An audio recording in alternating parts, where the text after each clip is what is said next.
Federal Credit Point. And here's tonight's forecast. A little cooler this evening with clear skies and a low dipping down to 62. Tomorrow, much like today, with sunshine-filled skies and lower humidity. The high reaches 86. These conditions continue the rest of the week with bright, sunny skies and highs in the mid to upper 80s. Lows in the middle 60s. No rain anytime soon to worry about. I'm Brian Leonard with your on-point local weather. WQXL Columbia, W264DF. Grills, outdoor kitchens, fireplaces. Summer sizzle starts with Bart. This is 107 The Point. Please press button now. No, number one. This is Sports Talk with Phil Kornblum, Chris Bergen, and Pat Daniel. Sports Talk is heard across the state on radio affiliates of the Sports Talk Media Network and is streaming live on SportsTalkSC.com, as well as Twitter, Facebook, and YouTube. The South Carolina Education Lottery lucky number to call in is 888-898-2525. That's 888-898-2525. Now, here are Phil, Chris, and Pat with tonight's edition of Sports Talk. And good evening, everybody. Welcome to Sports Talk here on the Sports Talk Media Network. It's a Wednesday night edition, which means we've got a great lineup for you. Chalk Talk with Chuck Reedy and Ellis Johnson coming your way tonight, 6:35. Mike Morgan on the move for you once again tonight. He'll be here at 7:05. Plus, we'll hear from USC offensive coordinator Marcus Satterfield and Clemson defensive coordinator Wes Goodwin, as they are, of course, a couple of guys trying to get things sorted out with their respective units coming off their games this past Saturday. And so we'll hear from them tonight, along with your phone calls at 888-898-2525. That's 888-898-2525. South Carolina Education Lottery lucky number for you here on Sports Talk. Phil Kornblut, Pat Daniel here in Columbia. Chris Bergen from the Berge Palace in beautiful Sardis joining us tonight as well. So we're getting ready for the third weekend. It's the quarter pole of the college football season, 1 quarter of the season. The regular season will be done after we play games this weekend, and that'll be, of course, 3 games deep as the season is of course, as it always does, flying by. South Carolina hosting top-ranked Georgia, big underdog, and Clemson hosting Louisiana Tech as a big favorite. Coastal Carolina hosting Buffalo and looking to play better than they did against Gardner-Webb and squeaking out that win last Saturday. The Chanticleers looking to go 3-0 on the season, as well as Clemson and the Gamecocks trying to pull off the big upset, knock off the defending national champions, the number 1 team in the country, in the Georgia Bulldogs, Chris. And as I think about it, I mean, why can't the Gamecocks do this? On paper, you say there's no way. But on the field, you think about it, what can the Gamecocks do to create the upset over Georgia? I know people will reflect on the year they beat Alabama as the number 1 team in the country in Columbia, and everything went the Gamecocks' way that day. First of all, they played excellent football. Their playmakers made plays, and maybe, Alabama didn't play up to its normal standards, whatever the case may be on that particular day. South Carolina would need the same here, to play near perfect football. Their playmakers will have to make plays, and Georgia will have to maybe help them out a little bit with some turnovers and maybe not play at the top of their game. All that comes together. Who knows? It could be a special afternoon in Columbia. Certainly could. And the difference, I think, though, if you look back to that Stephen Garcia, Marcus Lattimore, Alshon Jeffrey team versus what we have now in Spencer Rattler and whomever they're going to, I guess Marshawn Lloyd is the lead back out of the backfield, and some of the guys in Josh Vann, who was, invisible this past weekend at Arkansas. I think you just have a little bit better talent offensively in that Carolina team under Spurrier. Plus, their defense was a lot better. And you're going to have to be able to, and the one thing they were able to do back in, 2010, they were balanced. They could run it and they could throw it. So that kept Alabama's defense off guard. Georgia knows that South Carolina cannot run the football. And so I think they're probably going to come in with the mindset, all right, that's fine.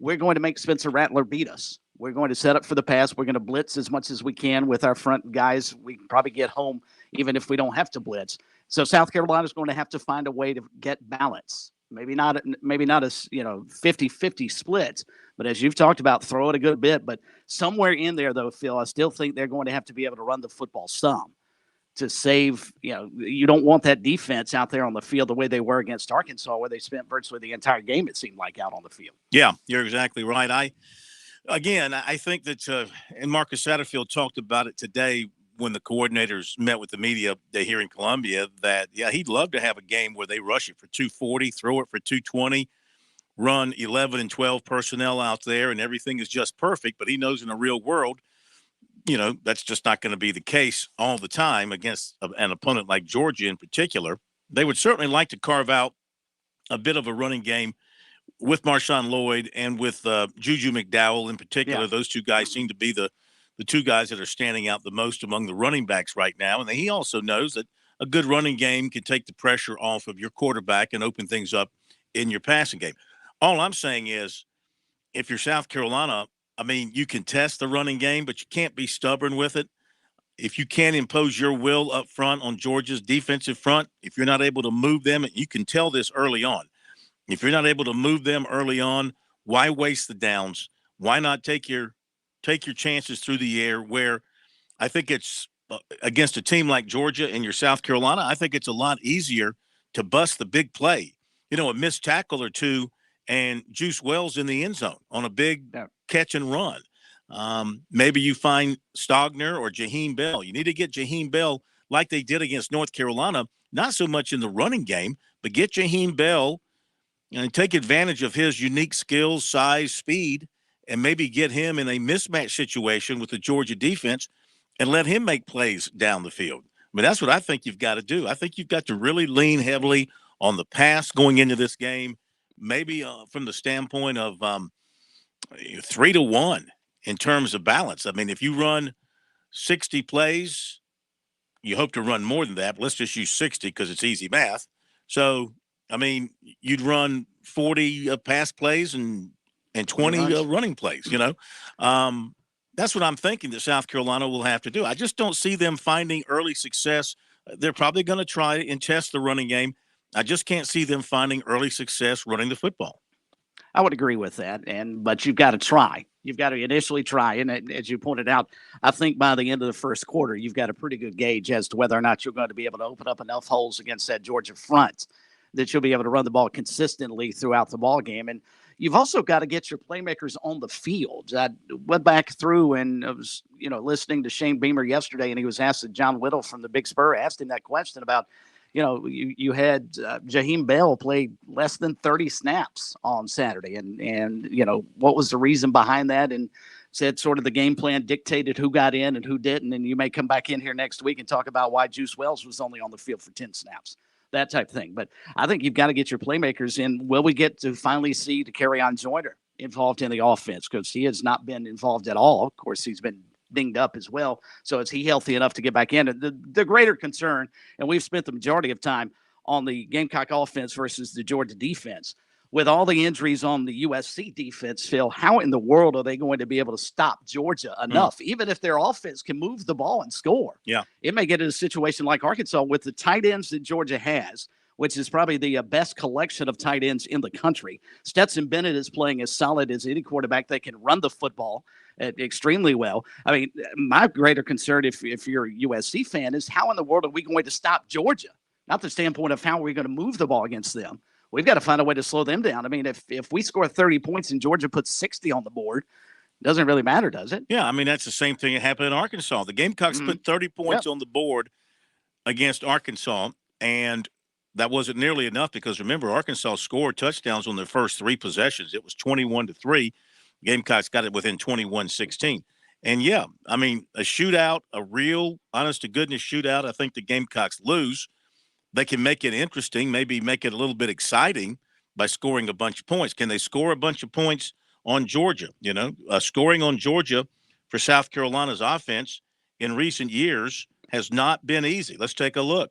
13 points last year, 16 points in 20, 17 points in 19, 18 points, make that 17 points in 18, 10 points in 17, 14 points in 16. They haven't scored 20 points since 2015, and they lost that game 52-20. The last time they scored more than 20 was in 2014 when they won 38-35. So even when they beat Georgia, let me go back to 19. I got that wrong. They scored 20 and beat Georgia 20-17. But still, it was only 20 points. They have not scored over 20 points on Georgia since 2014 when they scored 38. So scoring on that Georgia defense has been a tough thing for a Gamecock offense. They're not going to win 20-17. I feel very confident about that. If they do, it will be one of the best performances in years for USC. If they're able to slow down Georgia's offense to the point that, and I think you go back to your original point then, I think you're probably, if Georgia only puts 17 points up on the board against a banged up South Carolina defense, I think they probably helped them out because they've turned it over multiple times. I can't see South Carolina slowing them down that much that it's a, kick a field goal at the end of the ball game, win it type scenario. Yeah, they would certainly take it for sure. Oh, no doubt. All right, our phone number is 888-898-2525, South Carolina Education Lottery. Lucky number. I saw where the lottery was handing out a lot of money to winners over the last 24 hours. I saw the way they tweeted out where a bunch of people at various spots around South Carolina have won thousands of dollars. So you got to get out there and play the lottery. You never know. It might be your lucky day. And since 2002, more than $829 million in lottery proceeds have been used to fund lottery tuition assistance for students attending technical colleges in South Carolina. Learn more about the South Carolina Education Lottery's impact at sceducationlottery.com/education wins. Playing for fun is a win for education. A few of the top stories of the day. Our lines are now open. I advise you to go ahead and grab them, and we'll get to your phone calls coming up here after the break for a few minutes. And then Chalk Talk with Chuck and Ellis. I'm going to, by the end of this upcoming session of Chalk Talk, I'm going to have Chuck Reedy convinced that throwing the football is the way. That's my goal, to convince Chuck that throwing the football, ground Chuck, I'm going to try to convince him to throw the football. And also Mike Morgan on the move, coming up a little bit after 7 o'clock. Mike was on the call on radio, the Oklahoma game. So you got a good look at Brent Venables and his team out at Oklahoma. And they got a pretty big one coming up this week as well. I think it's not big. It's Nebraska. It's Nebraska, yeah. In name only. Yes, I was going to say, be a big one. In reputation, it's a big one, but in reality, it's a dud. All right, we'll be back. Lines are open. First up is First On. Be right back. Your home is where your memories live. It's where you laugh and where you love. We understand the importance of the valuables under your roof, tangible and intangible alike.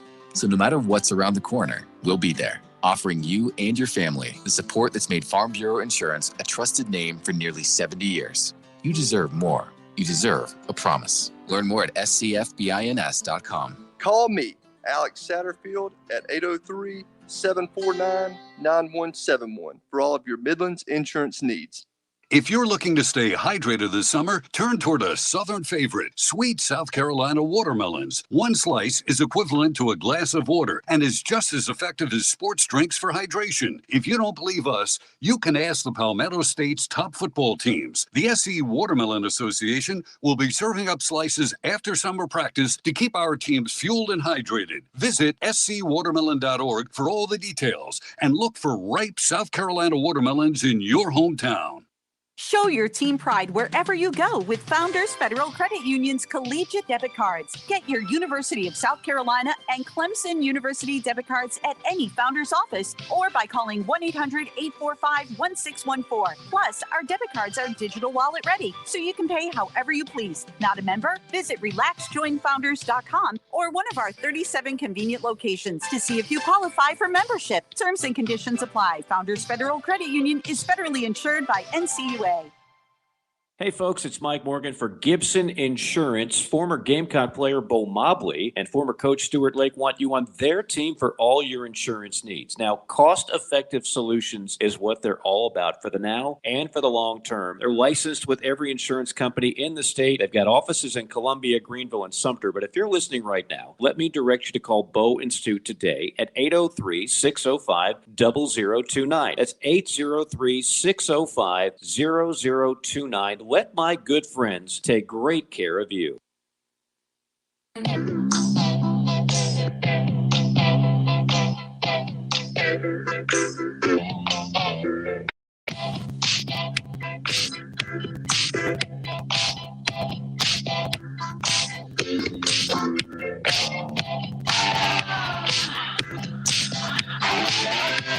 Some news this afternoon, big high school football news from the Low Country. Steve Blanchard's been named the interim football coach at Hanahan, according to the Berkeley School District. It did not clarify the status of head coach Art Craig. Coach Craig, we've known him a lot of years. He's an excellent football coach. The school district released a statement saying that Blanchard is now serving as the interim coach. Craig apparently will not coach the Hawks when they play his former school Friday, Timberland. And he's had a long career, Craig has, in Berkeley County. He was at Hanahan starting in January of 2020 after 18 straight winning seasons at Timberland, 193-49 with 2 state championships at Timberland. Also coached 3 seasons at Cross where he won 30 more games, and his team is 2-0 right now. And he is a guy that is really known for great defenses during his coaching career. And so we'll see what happens here. I hope everything works out to everybody's satisfaction. Everybody's okay and everybody's happy at the end of the day. We'll see what happens with that. If we learn anything more, we'll certainly let you know about that. Great news for Darlington. The new NASCAR schedule for 2023 is out. And as hoped for and projected, Darlington once again gets its 2 dates for 2023. May 14th, the throwback weekend, and then the Southern 500 weekend, the first race of the playoffs again in 2023. That'll be on September 3rd. The Chicago street race will be on July 2nd. I like this setup too, Chris. You got Darlington on May 14th, the All-Star race at North Wilkesboro the next weekend, and then Charlotte the weekend after that. So the Carolinas right there, mid-May, end of May, everything happening right in the Carolinas. Well, and I'm sure the teams are just thrilled because 99% of the Cup teams in particular are based in the Charlotte Concord area, so they don't have to travel all that much. Easy ride down to Darlington, easy ride over to North Wilkesboro, obviously easy transportation to Charlotte. So I'm pretty sure that the teams probably had something to say with regards to trying to set the schedule up that way where once they get into, Mother's Day weekend, they're going to be home until Memorial Day weekend, almost. They got to love that. The playoff tracks will be Darlington, Kansas, Bristol, Texas, Talladega, Charlotte, Roval, Las Vegas, Homestead, Miami, Martinsville. Championship race November 5th in Phoenix. Isn't that a little bit earlier, November 5th? And seems like that's a week or 2 earlier than normal.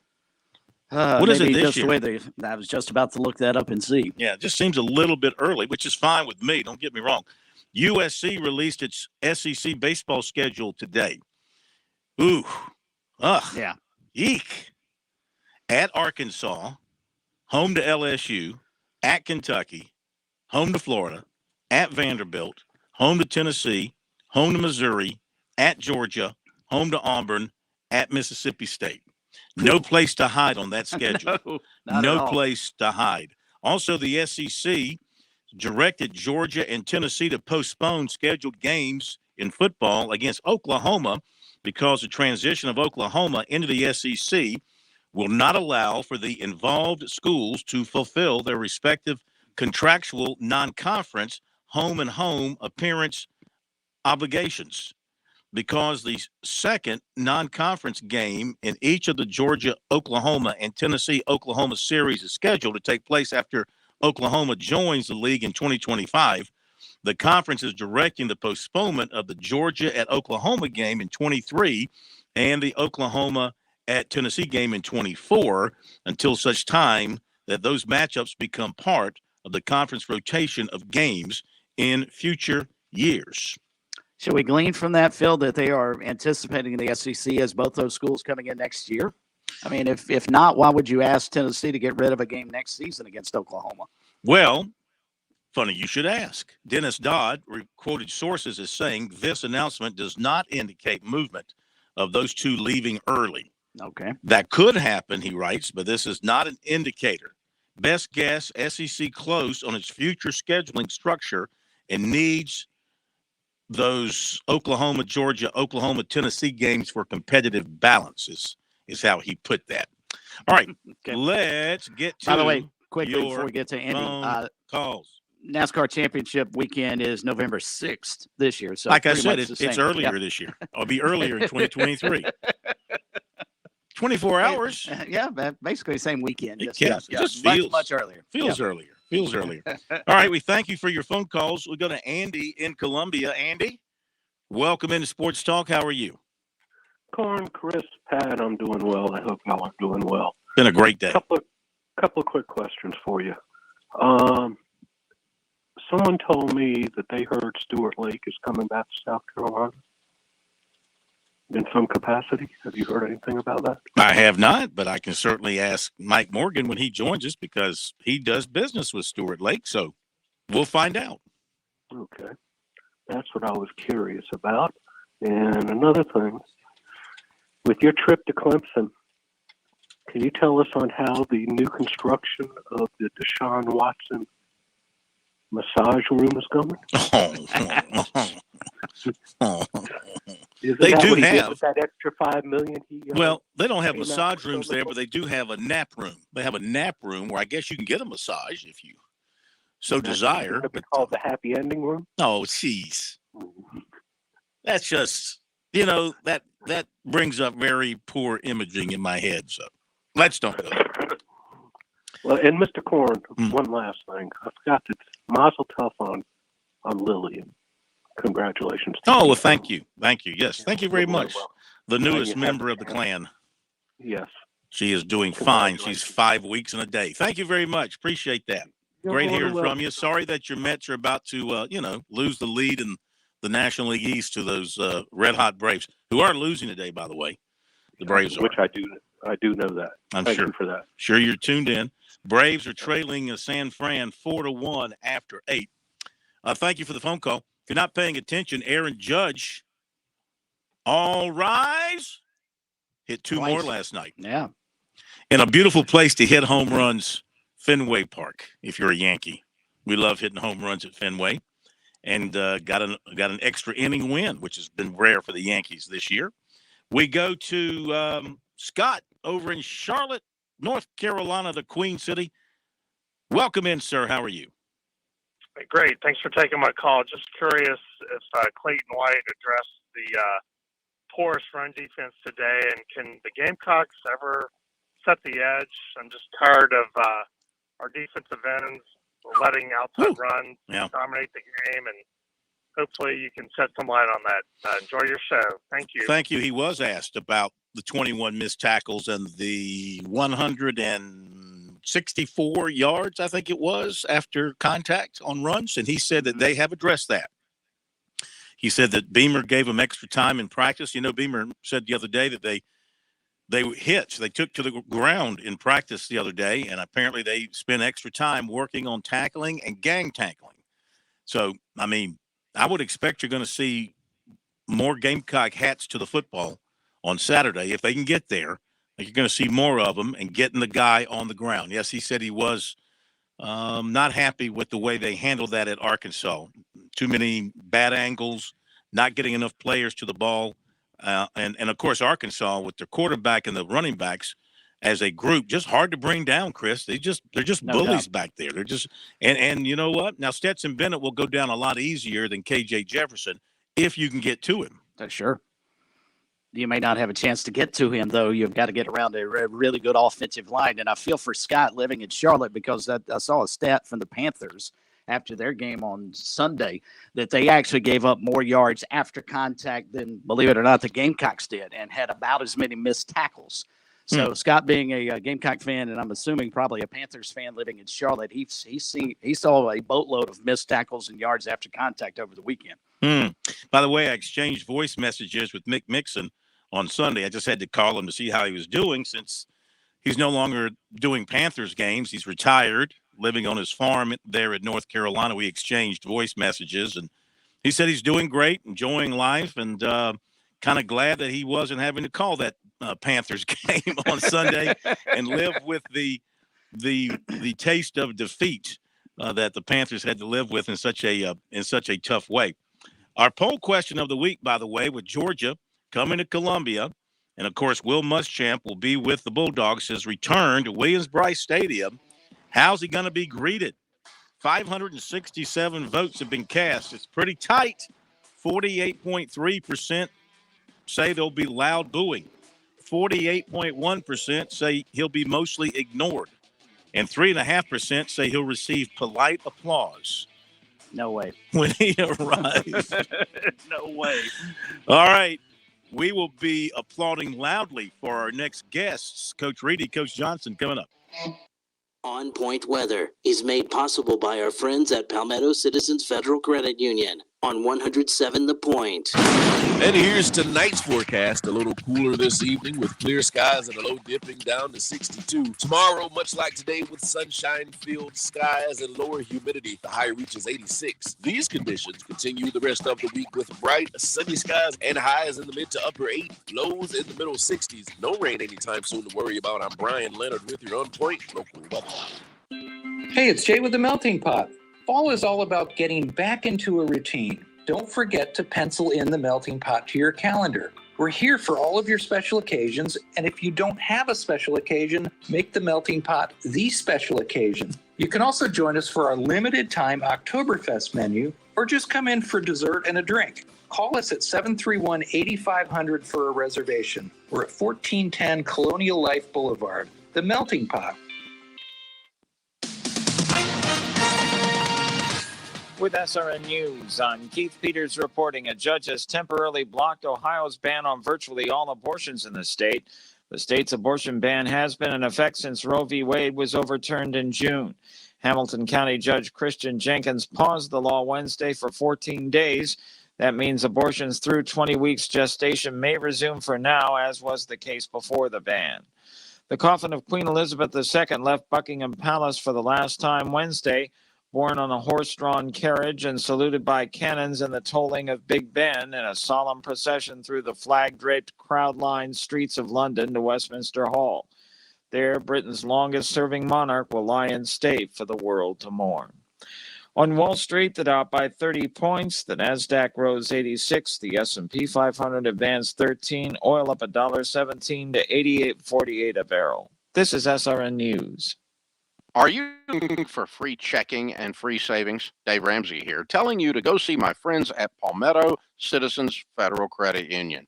They're not a mega bank that's so big they lose the ability to treat you like a human being. At Palmetto Citizens, you're not just a number, you're a member. Join today at any of their 14 locations or at palmettocitizens.org. Federally insured by the NCUA. I'm already a big fan of Medicare Blueprint. Tim and his team saved me several $1,000s. They took a look at my health insurance. They helped me get the best possible plan. But not long ago, I reached out when we had a crisis. The big bad insurance company out of nowhere just canceled Mom's medicine for her multiple sclerosis. No warning, 30 years, same med, and just like that, gone. Here's the good news. Medicare Blueprint doesn't work for the insurance companies. They work for you. They're local. Imagine me trying to get this fixed, calling some national toll-free number. Outsourced operators never talk to the same person twice. Medicare Blueprint went to work, helped me get Mom's meds back, and how's this? Even less expensively than we were paying before. Incredible customer service and local. What a great formula. Oh, and it cost me nothing for their services. Nothing. Whether you're on Medicare or not, my mom is, I'm not. Medicare Blueprint help both of us. Online, it's MedicareBlueprint.com or call them 708-7398.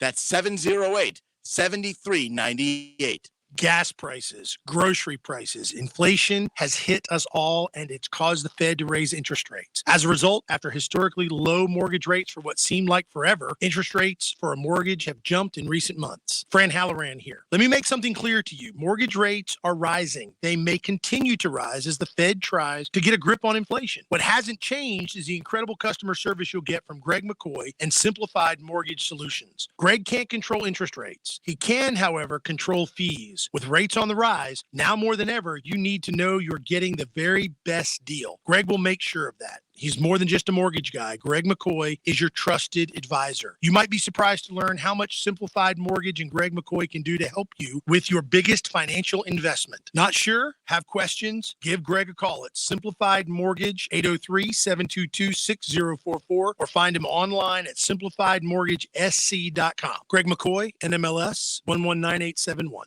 Football season, cooler temps, fall is in the air. What a perfect time to fall in love with a pet and bring home a kitty cat or a lovable puppy. Columbia Animal Services needs you to adopt a new family member. How about this? From September 16th through the 24th, get your new fur baby with a free adoption. Take a look at petfinder.com and be a hero. Adopt a dog or cat. Fall in love and adopt with Columbia Animal Services. Visit petfinder.com right now.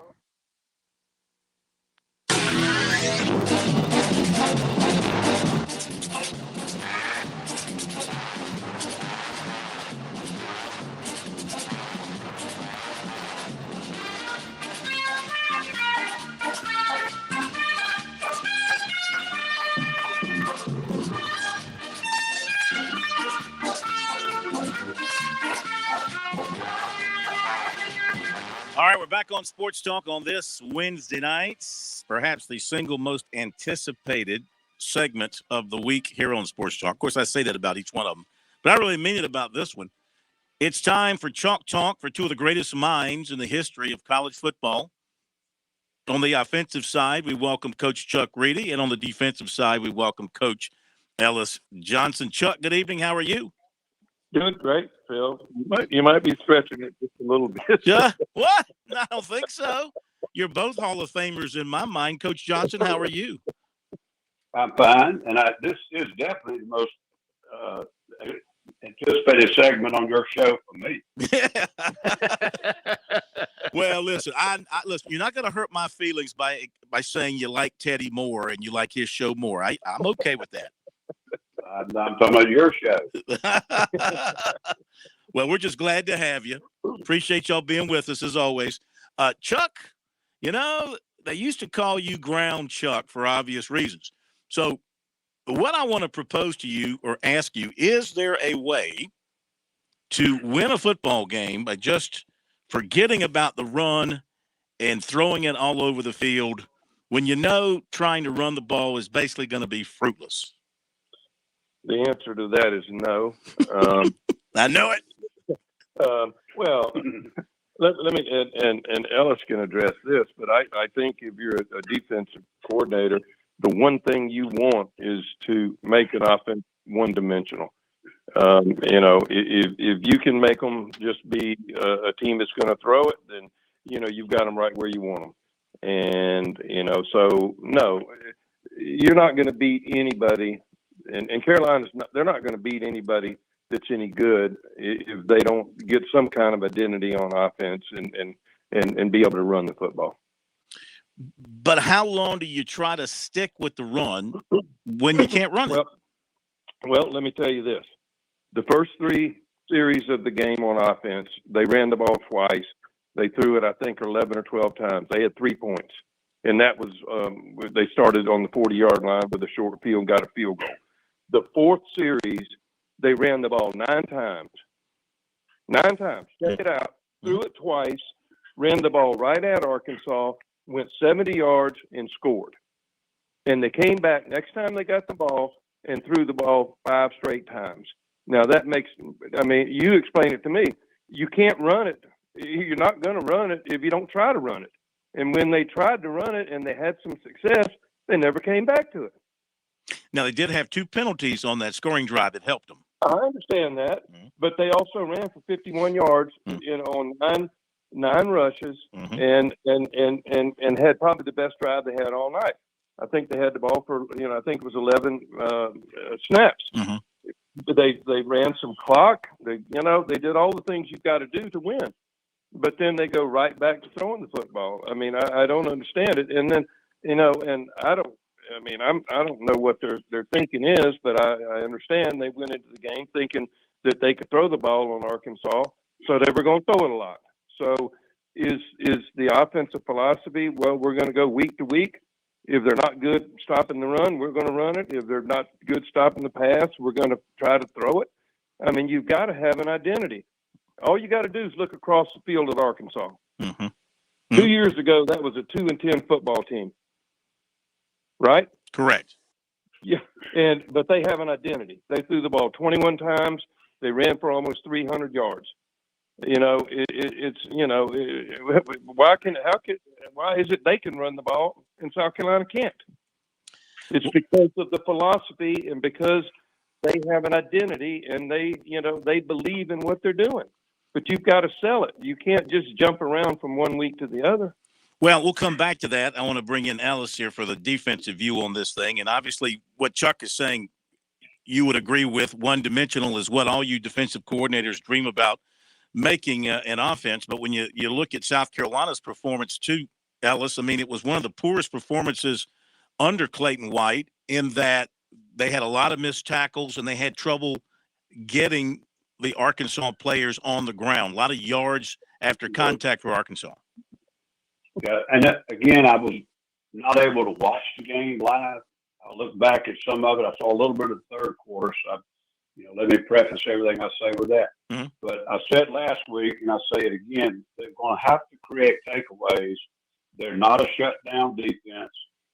They lined up against a good physical running team, and they couldn't stop it. I mean, Arkansas only had like 40 yards of negative plays, and it just some of that was penalties. And it was just a steady beat down, and that's kind of what it's all hand. It makes Carolina have to get a little more impatient on the other side. But I think they're well coached. They look like they know what they're doing. They don't make a lot of just really dumb mistakes. You don't see a lot of people running wide open. You don't see a lot of runs just hit 40 yards and nobody touches them. But my understanding is the tackling was not good. But I think I don't know, maybe there's two ways you cause turnovers. One's with physical contact, and the other one's getting to the quarterback.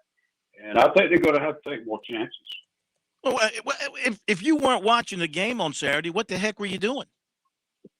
I was driving down to the Citadel for their game. Oh, okay. Well, you saw a nice one there. That's a heck of a win by LC. I did, but I've listened to Carolina. I listened to it on the radio.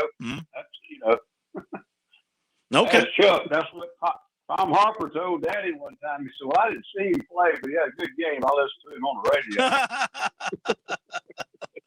Okay. Chalk Talk tonight here on Sports Talk and every Wednesday through the football season. Ellis Johnson and Chuck Reedy with us. And, Coach, I think you can probably speak to this, Coach Johnson, from the standpoint, even if you didn't see the game, about, as Phil just pointed out, the poor tackling for South Carolina.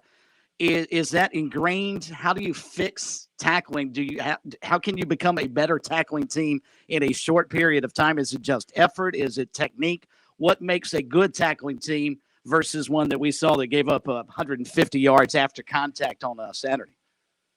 Yeah, well, one reason they did is the quarterback weighed about 235, 245, and the running back weighed about 225, 235, and they didn't see that the week before. So I think, maybe some guys, didn't respond to the challenge. Was it missed tackles or was it broken tackles? That's the thing you have to look at. If it's missed tackles, you can correct a lot of that even in season with a lot of drills on pursuit angles and stopping the overruns and all that kind of thing. If it's broken tackles, it's very difficult to fix that in the middle of the year because you don't have a bunch of kids you can just beat on for 2 days in the middle of the week and still be ready to play on Saturday. So I don't know exactly what the problems were. I think part of it was Arkansas. And I think the other thing, as I said, they're going to have to start creating some negative yardage plays on the other side. You're going to have to mix it up and bring people and everything. Maybe you give up a play here and there.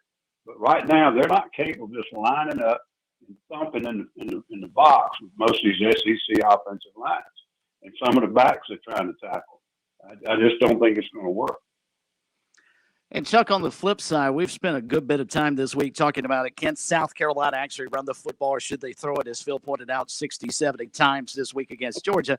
On the flip side of the coin, though, you talked about an identity. I don't think there's any question Georgia's offense has an identity. They can run the ball, and now Stetson Bennett can throw it as well with a tight end room that's probably as good as anybody in the country. When you look at them, what makes their offense so special?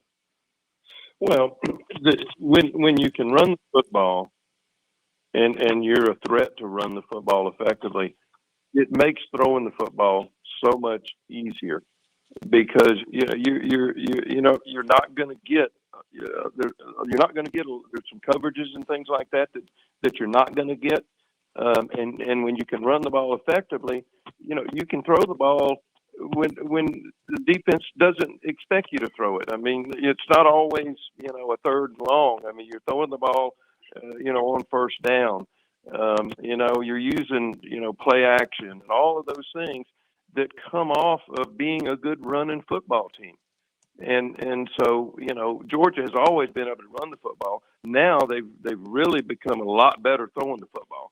Obviously, Stetson Bennett is at least so far this year, is much improved, even over last year, it looks like. And, and he's got a lot of confidence throwing the football. But it all goes back to having an identity and they believe in running the football. And then they can throw the ball off of the running game. Chuck Reedy, Ellis Johnson, Chalk. We'll get to Clemson in just a moment. They're not going to escape this segment, believe me. But, Chuck.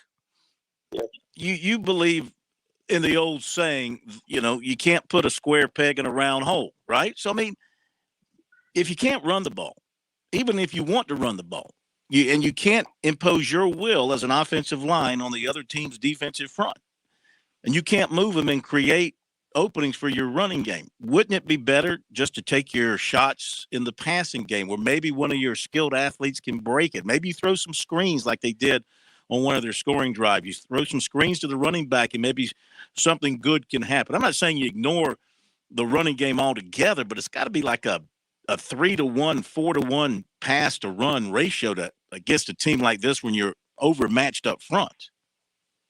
Well, you go ahead and they better be quick throws, because they're going to have a hard time protecting if they're throwing it every 3 out of 4 downs. Mm-hmm. I mean, it's just the way it is. I mean, he's going to be running for his life. If Georgia knows that they're going to throw it all day, I mean, they're going to lay their ears back and they're going to pressure him and they're going to give him all kind of coverages and it'll be a long day.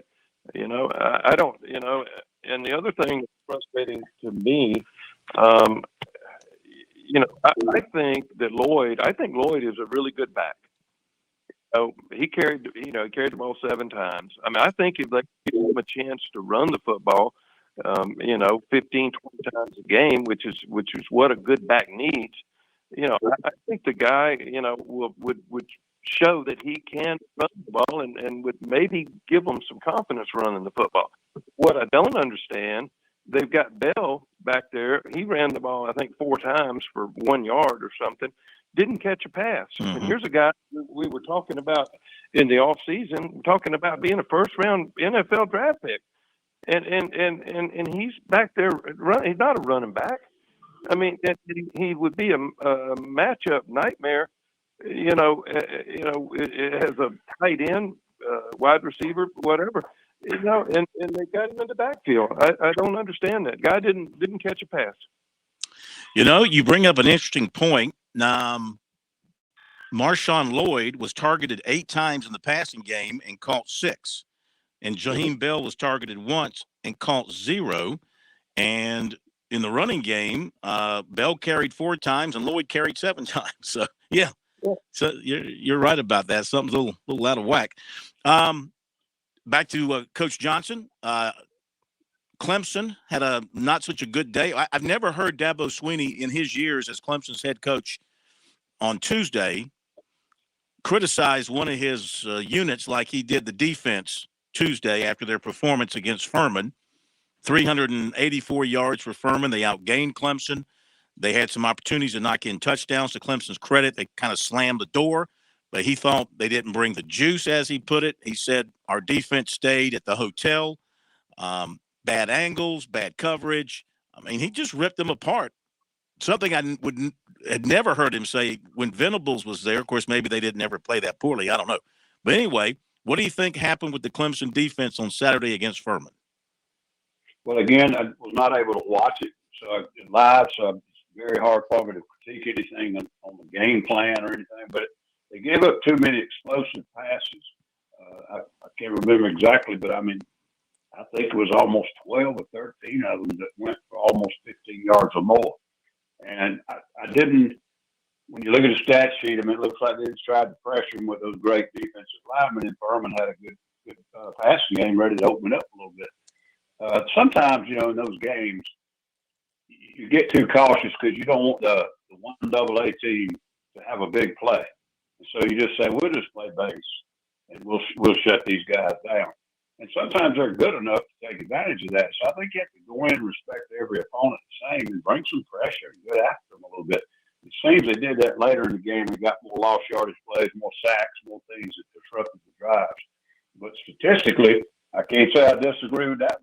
I mean, it was not a performance that you would think a team is headed for the playoffs, hopefully, against a 1AA team. And Furman's a good, solid team this year. I think they're going to be really good. But still, I mean, you think you're going to the playoffs and you got a 1AA team and you're having to struggle with them a little bit. And Wake Forest and North Carolina State, they will both protect better. And Wake Forest especially, they will know how to throw the football around. So if there's an issue, they better get it cleaned up. Yeah. Chuck, you a little surprised at all that Dabo would be so publicly critical of his defense the way he was on Tuesday? Well, yeah, that, like you said, that's out of character. But I think it was, it was a good move. You get on them, after a game like this, get their attention, and that's what he's trying to do. And he knows that. He knows that they have the talent to be a great defense, and they just didn't show it the other day. And he's just trying to get their attention. All right, what'd you think offensively? Uyunglele had a pretty decent day. Klubnik only had spot duty and wasn't all that sharp. But I mean, I know it's hard to tell when you're playing down like the opponent was. But did you did you think the offense took a step forward with their performance? Well, I think so. I think Uyunglele. I think he is better, and I think what we saw the other day, I mean, if he doesn't have a lot of pressure and his receivers, get separation and are open, I mean, he can make the throws. And, that's probably an improvement from last year. Now, I wouldn't, just assume, that's going to be the case. When he gets pressured by a good football team and his receivers or, have tight coverage and he's got to throw into some tight holes, we'll see. But, obviously, they scored first 5 drives, whatever. I mean, they were very, very sharp. And that's got to be a good confidence build for them. They still are having a hard time running football. I think they ran for 120 yards, against Furman. They've got to be able to run the ball better too when they get, when they play some people that, that are like Ellis said, the Wake Forest, the NC State, the Miamis that are on their schedule. Chalk Talk here tonight on Sports Talk. A couple of more moments with Ellis Johnson and Chuck Reedy. And for both of you guys, what happened over the weekend was stunning, I think, to a lot of folks with regards to Appalachian State beating Texas A&M and Marshall going into Notre Dame and winning there, and then Georgia Southern knocking off Nebraska late on Saturday night and causing basically Scott Frost to lose his job. Chuck, start with you. From a coaching perspective, do we need to stop looking at wins by the group of 5, which is what everybody knows him as, over Power 5 teams as upsets anymore? Are those programs, even though they may play in, say, the Sun Belt or, different leagues around the country, are they as talented as maybe some of the Power 5 teams are? Well, I mean, it certainly looks that way. I mean, Appalachian going into College Station and beating A&M, I mean, was hard to believe. And of course, same thing at Notre Dame. But I don't think Notre Dame obviously is not a real good football team. It doesn't look like. But A&M is, everybody thought, they were maybe the third best in the SEC. But something, I don't know. The Sun Belt had a great day. That's all I can say. Ellis, how would you explain what we saw on Saturday with those teams going into places that no one thought they could win and actually pulling off the victory? Well, I think if you could find some kind of explanation for it, upsets happen, but if you want to try to look for something, I think it's the portal and all this transferring. And I look at two factors. The smaller level teams are getting some transfers in there that have played on that other level. And I remember the comment by the Marshall coach. He said, we had two players on this team with Florida State last year, and they played against Notre Dame. And they told our football team we can play with these guys. So all of a sudden, you got guys say, hey, we're a little different than them, but we're not out of shit. We're not out of touch. The second thing is, I think it's hurting the cohesiveness, the consistency, and the tightness in these locker rooms of some of these major colleges. I mean, all these quarterbacks going in every direction. And Alabama, to me, is a great example. 15 penalties is unheard of for Nick Saban's team. Why? Well, it was a noise in Texas, but I think it's a transfer portal. He probably got 4 or 5 guys that have not been in his program for 2 or 3 years, and they're not ingrained yet. They don't really know what the deal is yet. So I think you're going to see more of this, not only because smaller schools are going to get them some transfers, but I think you're going to have a little bit less consistency and a lot of inconsistency with some of the major teams that are living off these transfers. Yeah, that makes sense. All right. Well, Ellis, since you blew off watching the Gamecocks and the Tigers to go watch the Citadel, I have to assign you 3 tours for doing that. So I want you to complete those before next week, something you're, I'm sure, used to from your college days. Well, I have to take my son to Clemson this week. It's at least I can comment on one game. Well, no, look, Gamecocks play at noon, and the Tigers don't play till 8, so you got plenty of time to watch them both. I'll have to listen to it on radio, Phil. Have you ever driven to Clemson in traffic? Yeah. Oh, real quick, by the way. Real quick. Wait a minute, though, if I can. Why are you punishing Coach Johnson for going to the Citadel and asking him to doing tours? Well, because he was going to support the Citadel. We pay him to he shouldn't be penalized. Watch the Gamecocks and the Tigers. I know that's a punishment that you wouldn't want on your worst enemy. Citadel, yeah. Well, but let me ask you real quick. I have a sterling record at the Citadel. I never marched in a parade, and I never walked the tour. That's great. I sat a lot of confinement around exam time, but I never marched in a parade or a tour. How big was that win for them Saturday? Well, it was big, and the thing about it is under a lot of pressure. Even at Citadel, they want some kind of consistency, and they haven't had a winning season in 3 years. East Tennessee was the highest rated team in the Southern Conference coming in, and they just played terrible the week before. So I think the players and the coaches deserve a lot of credit just for the way they turned it around in 5 days. They still got a long way to go. But one thing I know the audience is not into all this, but they changed it up a little bit on offense. They went some 2-back stuff and got 2 people split out, got people out of the box, and they were able to run their option a little bit. And they hit some passes. Chuck, real quick, I'll give you a chance here to pull your name out of the Nebraska job. Well, not a candidate. No, I don't think so. and no, but it is it's a shame to see that program where it is. Yeah, it really is. I mean, obviously I was at Baylor when Coach Osborne was there. I mean, and to know what it was like then and even before, and to see where it is now is it's really a shame. And let me ask you real quick. I'm sure you saw some of the Clemson-Furman game. What'd you think of Furman's tight end, Ryan Miller?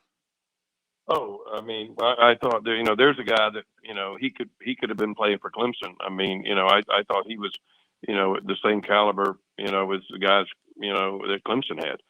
I mean, he was very impressive. I don't know how many he caught a bunch of passes. I know that. But no, he was very impressive. Yeah, good player. One of the best tight ends, really, in college football, I think, regardless of division. Guys, as always, we appreciate you very much. Hope you have a great week. And Coach Ellis Johnson, please try and watch, some of the real games. And Chuck, we'll talk to you next week too. Thank you, Bill. Thank you, guys. Thanks, guys. Thank you, Coach. Ellis just saving all his good stuff for Teddy's show. That's what he's doing. You are going to pay for that. Watch the real games comment from somebody. Well, I mean, we have him here to talk about the Gamecocks and the Tigers. I didn't mean to insult anybody by my insult, but no. I wish Ellis wouldn't tell people that he didn't watch the game. Just, kind of lie about it. Just, he's good enough to be able to talk about them without having actually seen them. So I think he should consider that. All right. Now we're coming up on the top of the hour. Thanks again to the coaches for being with us. They're outstanding, as always. Mike Morgan coming up after the top of the hour break.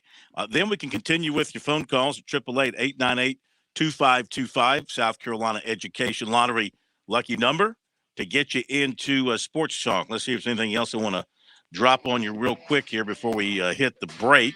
And no, I'll tell you, just wait. We'll come back and update you on some other things and hear from Mike and continue with phone calls on the other side. Oh. And Chris, I promise we'll let you talk about the AP poll. You've been asking for 3 days to talk about the AP poll. You can talk about the AP poll in the next hour. We'll be back in a moment.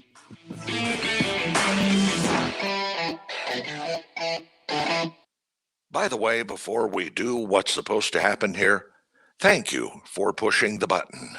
I thank you. Programming thanks you. America thanks you.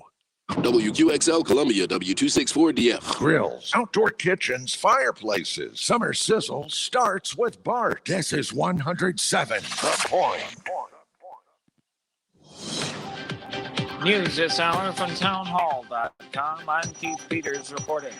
One union rejects a tentative deal days ahead of a rail strike deadline. Correspondent Mike Gracia reports. Members of one union have rejected a tentative contract with the largest freight railroads in the U.S. just days ahead of a strike deadline.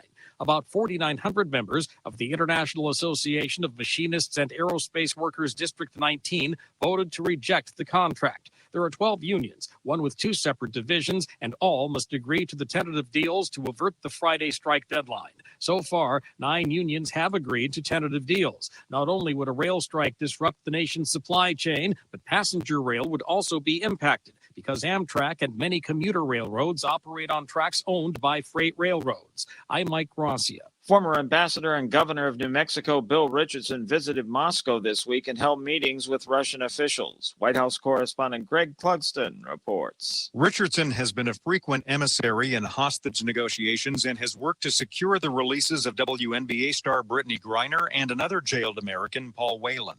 The U.S. government regards both as wrongfully detained. A State Department spokesman said the U.S. government has been in touch with the Richardson Center, but said Richardson's travel was not coordinated with the U.S. Embassy in Moscow. Greg Clugston, the White House. A judge has temporarily blocked Ohio's ban on virtually all abortions in the state. The state's abortion ban has been in effect since Roe v. Wade was overturned in June.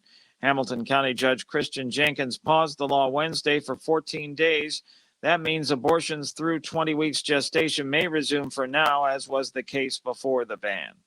On Wall Street, the Dow by 30 points. The Nasdaq rose 86. The S&P advanced 13. Oil up to 88.48 a barrel. More on these stories at townhall.com. Factor pain relief that's natural, pain relief that works, and pain relief that attacks the source of the pain. That's the experience of tens of thousands of Americans who are taking Relief Factor right now. See their incredible video endorsements at relieffactor.com and then order your 3-week quick starter pack for just $19.95. That's less than $1 a day. Find out if it can work for you like it works for me by ordering your 3-week quick starter pack today. relieffactor.com, relieffactor.com. Be the next success story. New message. Hey, girlfriend, it's Carol from Jury Duty. We never actually spoke, but I saw you ordered the same hoagie as me at lunch. What are the chances? Anywho, I heard you just got a boat. We should totally grab some hoagies and take it out for a spin. When you get a boat, you also get new friends. Make sure Progressive's one of them and get coverage today for as little as $100 a year. Do I want to feel the wind in my hair? Guilty as charged. Oh, seriously, let's ride on your boat. Progressive Casualty Insurance Company and affiliates. Annual premium for basic liability policy not available in all states. Making his first trip overseas since the beginning of the coronavirus pandemic, China's President Xi Jinping's beginning a 3-day trip to Kazakhstan on Wednesday. Until now, China's leader has remained at home during the coronavirus pandemic. This served as a message to Chinese people that they should not travel overseas. However, Xi Jinping's trip to Kazakhstan has raised questions about the likelihood that the government might soon start to ease COVID restrictions. Pope Francis is in Kazakhstan at the same time, leading to speculation of what would be a historic meeting between the two. Xi Jinping will also travel to Uzbekistan, where he's due to meet Russia's President Vladimir Putin on the sidelines of the Shanghai Cooperation Organization summit. BBC correspondent Stephen McDonald. The meeting between Putin and the Chinese president will be between two leaders increasingly isolated from the world community. News and analysis at townhall.com. I'm Keith Peters reporting. On Point Weather is made possible by our friends at Palmetto Citizens Federal Credit Union on 107 The Point. And here's tonight's forecast. A little cooler this evening with clear skies and a low dipping down to 62. Tomorrow, much like today, with sunshine-filled skies and lower humidity. The high reaches 86. These conditions continue the rest of the week with bright, sunny skies and highs in the mid to upper 80s. Lows in the middle 60s. No rain anytime soon to worry about. I'm Brian Leonard with your On Point local weather. WQXL Columbia, W264DF. Grills, outdoor kitchens, fireplaces. Summer sizzle starts with Bart. This is 107 The Point. This is The Point. Make thepointradio.com.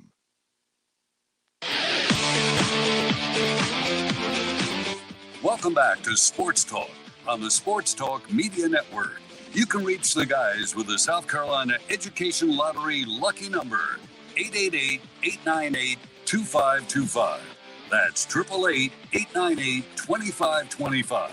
Now back to Phil, Chris, and Pat with the second hour of Sports Talk on the Sports Talk Media Network. All right, we're back on Sports Talk. What a dandy segment with Chuck Reedy and Ellis Johnson, if I must humbly say so myself. Welcome back, Phil Kornblut, Chris Bergen, Pat Daniel. All right, what is it that's got you teed off about the AP football poll? Well, and I think if we're going to look at the AP poll, it speaks to a larger societal issue, so I won't go too deep in the weeds in terms of politics, but I just got so aggravated at this week's poll. I was disappointed last week. If you win a football game, in my opinion, you should not be penalized for it. Clemson was, when their win over Georgia Tech, they went from 4 to 5. Alabama was this past week. They went from 1 to 2 after going to Texas and winning a game because what? They didn't win it by enough. Now, that being said, I think Georgia probably should have been the number one team in the country to begin the season, but most Associated Press voters are, it appears, lazy, and so it's just easy to put Alabama number one and go from there. Mm-hmm. So that's neither here nor there. The biggest problem I have with this, if you're going to take that stance, that if you don't play well, even though you win, we are going to penalize you, then explain to me, Phil Kornblut, how in the world Texas, after losing that game to a team that evidently wasn't good enough to keep Alabama at number one, gets into the poll after losing. First time that a team had come into the poll since Missouri did it back in 1997 off a loss. It made zero sense. I cannot explain the unexplainable. And see, the problem I have with this. You are actually breathing hard over this. I mean, well, you're sweating. You're perspiring. It's this thing that aggravates me the most. And it's why I constantly say on this program, it should be hard to win a championship. But we're getting to a point in basketball where you've got so many teams that can play. You don't have to be good to get into the NCAA tournament. You just have to be better than average. Mm-hmm. I wish Dabo Swinney were right. All over how many placards do they have up at Clemson that says best is the standard? Many. It's not. Mm-hmm. I wish it were. In sports, best should be the standard. The team that Clemson went 15-0 several years ago, that should be the standard. Georgia's team last year, just the one loss to Alabama that they avenged. That should be the standard. How in the world you can rank a team after a loss to a team that you penalized because they didn't beat that team enough makes just no sense to me. Yeah. So, yeah, I've been aggravated since Sunday about this. So I appreciate you letting me get this off my chest. I hope you feel better. I do. had sleepless nights and everything. But it's the let's give everybody a trophy situation. Well, yeah, and it's ridiculous. Yeah, that's where we're headed here. Give everybody a trophy. Dabo Swinney did his Wednesday after practice thing with the media a little while ago, and nothing real major except the Sergio Allen question came up again. And Sergio Allen, who put his name apparently or announced that he was transferring to Clemson, but the NCAA has instituted transfer windows. And right now, it's not a window where you can put your name in the transfer portal. Fall athletes can't go into the portal until after the championship field has been selected in December. You can announce that you're leaving, but you can't enter the transfer portal in season if you want immediate eligibility. So I think it's just not knowing the new rule, not knowing about the windows, that sort of things. He's not apparently welcomed back to the team. Sweeney says he's not back in the program. Pat? One other key piece of information, seeing Chapel Fowler with the State reporting that Dabo said defensive tackle Tyler Davis and defensive end Xavier Thomas are, quote, close to full health, but are still likely game time decisions. We don't play until 8:05 Saturday, and we'll need every second of it. Yeah. They got some questions. And, of course, Brian Brissy is a question mark because of the situation with his sister. And who was it? There was somebody else. Trying to think. Who was that? Thomas Davis. Wasn't there somebody else? Adam Randall. Randall, I think he continues to make progress. Probably going to see him play some. Tell you what, if he's as good as Antonio Williams, and they got a couple of good young'uns from South Carolina at the wide receiver position, I'm very impressed. I was impressed with Antonio Williams a little bit. I got a chance to see him in high school. I was impressed with him, and been impressed with him. He's mature beyond his years, and playing like a man there with the Tigers thus far. Maybe South Carolina ought to send Mo Kaba and Jordan Strawn up to Clemson and let them do whatever they do up there with the ACL injuries, and they might get those two guys back before the end of the season. Pretty amazing, isn't it? It's just remarkable what Clemson is able to do. How they come back from that. A few other notes here. First of all, we have not connected with Mike Morgan at this point in time, so we'll put him on standby and move forward with some of the other plans for tonight. But I had a few other notes that I wanted to pass along to you. And if you want to join us, 888-898-2525 is our phone number. South Carolina Education Lottery number is how you can reach us here on Sports Talk. So the Braves have lost to the Giants 4-1, finished their road trip 4-4, and they remain a very tight fight with the Mets, who are trying to avoid being swept by the Cubs at home. They'll play again tonight. Let's see. What else did I want to tell you about here? We've got, some numbers in from football telecasts over the weekend and first of the week. I tell you, it just shows you the love affair that Americans have with American football, the real football. And, I guess getting back from the pandemic state and out of the COVID situation and people really getting back into the stadiums and enjoying the games. So Monday night's NFL game, the first of this year, saw the most viewers. This is from Barrett Sports Media. Saw the most viewers for a Monday night game since 2009. ESPN reported 19.845 million viewers tuned in across ESPN, ABC, ESPN2, ESPN Plus, and ESPN Deporte.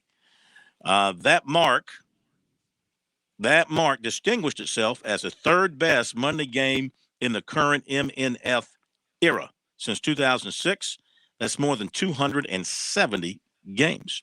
Also, that's interesting because it was not that gigantic a matchup unless you look at it from the standpoint that you had Russell Wilson coming in Denver and playing against his former team in Seattle.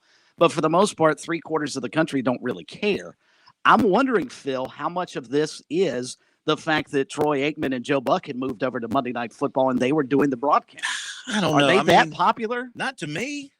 Well, and that's, I never tune into a game for the announcers, but I'm just curious from it. I'm trying to figure out why you would have that big a gap from the last time this amount of interest was on a Monday Night Football game. It's somewhat remarkable for a game that's more a regional contest between Denver and Seattle. See, I am not one who tunes into a game. The only announcer that I would say that I tuned in to a game to actually want to hear was John Madden. I would tune in. John Madden could make any game sound entertaining and interesting. Sure. But most of the rest of these guys, I don't, Joe Buck is not his dad. He doesn't, I don't tune in to hear him. I don't tune in to hear, of course, they all do big games. That's the thing. They all do big games. They happen to be the announcers for big games. But I'm not tuning in to hear the announcers. If they didn't have announcers and just had the picture, that'd be fine with me. If I want to hear great announcers, I'll listen to the radio. I'd rather listen to the Packers play-by-play announcer than the television announcer. If I want to listen to see the Falcons, I'll listen to Wes Durham, the new announcer for the Panthers. I listened to him some on Sunday. And, totally different from Mick Mixon. He's a guy that sounds a lot to me like a typical former ESPN type announcer, has that kind of style to me. I think with some of them, it's sort of a thread that they all came. I don't know. I'm not going to assume. I think he went to Syracuse. They all sound like they came from the same broadcasting school at Syracuse. And that's not a criticism. I'm just telling you my interpretation of what he sounds like. By the way, Anish did go to Syracuse. Yeah, so there you go. They all come out of the same broadcast school. But then explain to me. It's hard to imagine that Denver and Russell Wilson, that story would have been that large. It's just the nature of the NFL. Now get this from Front Office Sports. Walt Disney is poised to reap a windfall from college football ad sales.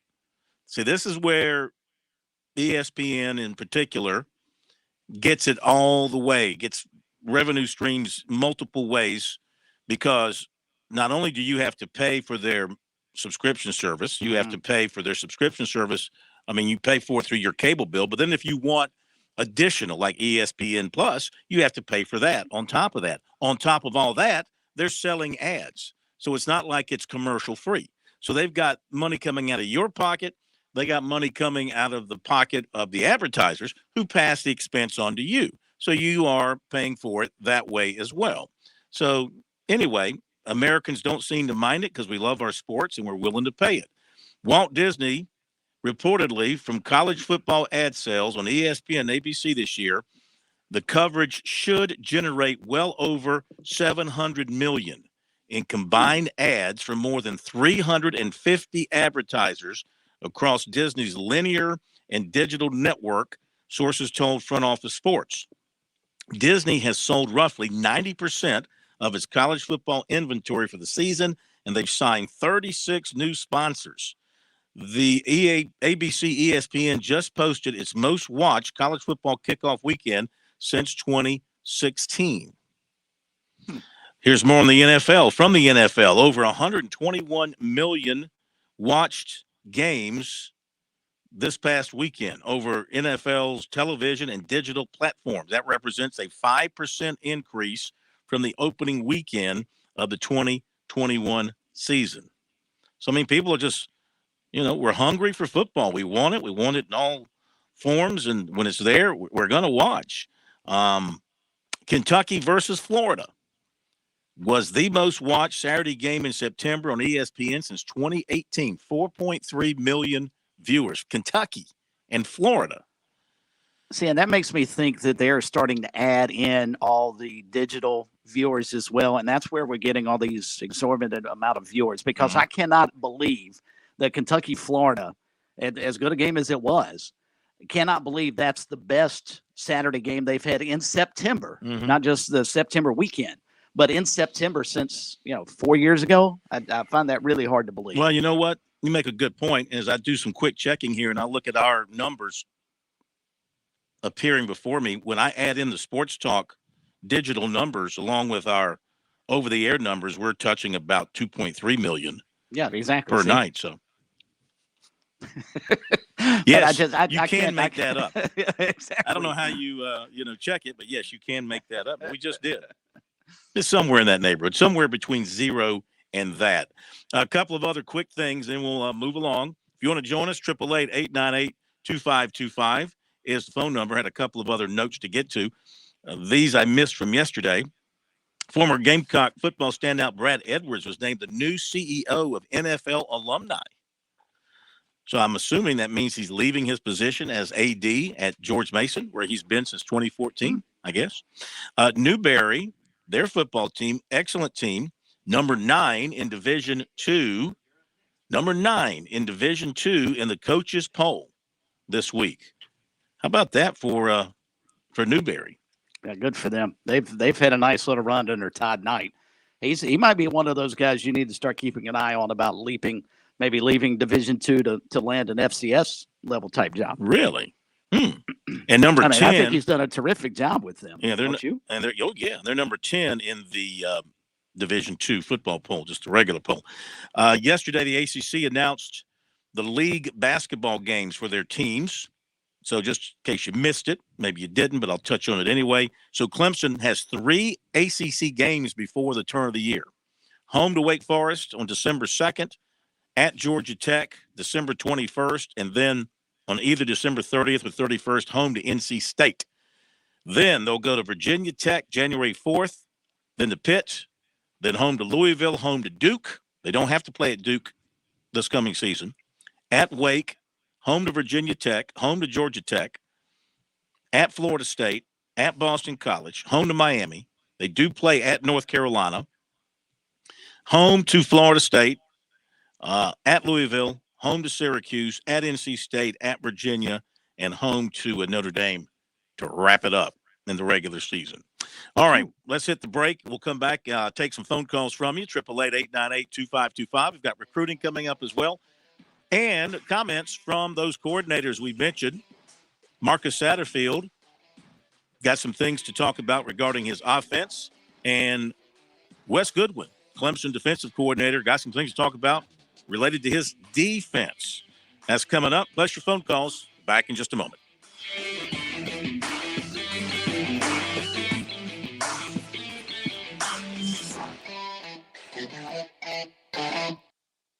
I'm State Treasurer Curtis Loftus. People often ask me, when should I start saving for college? And I always tell them, start today. September is College Savings Month, a great time to start saving for your child's education. Future Scholar makes it easy to open and manage your account online, and the plan offers options and benefits you won't find with a regular savings or investment account. So make this the month you go to futurescholar.com and see why it's the smart, easy way to save for college. Futurescholar.com. South Carolina's taste buds have spoken, and they're asking for beef. There are more than 7,800 farms raising cattle from pasture to plate in the Palmetto State.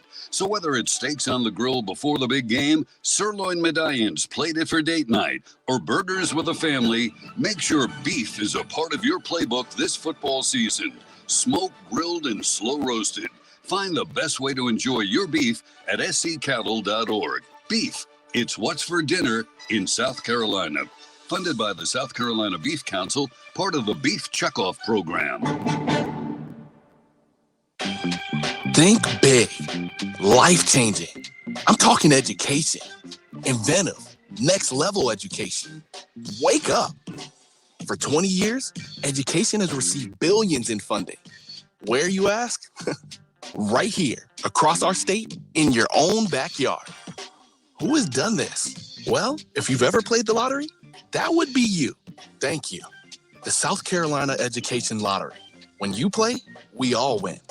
If an insurance company is there to sell you insurance, shouldn't it also be there to service it with real people? At Farm Bureau Insurance, we're here to help with experienced agents ready to provide personal service when you need it most. Call today for your free no-obligation review for auto, home, and life insurance that's custom tailored just for you.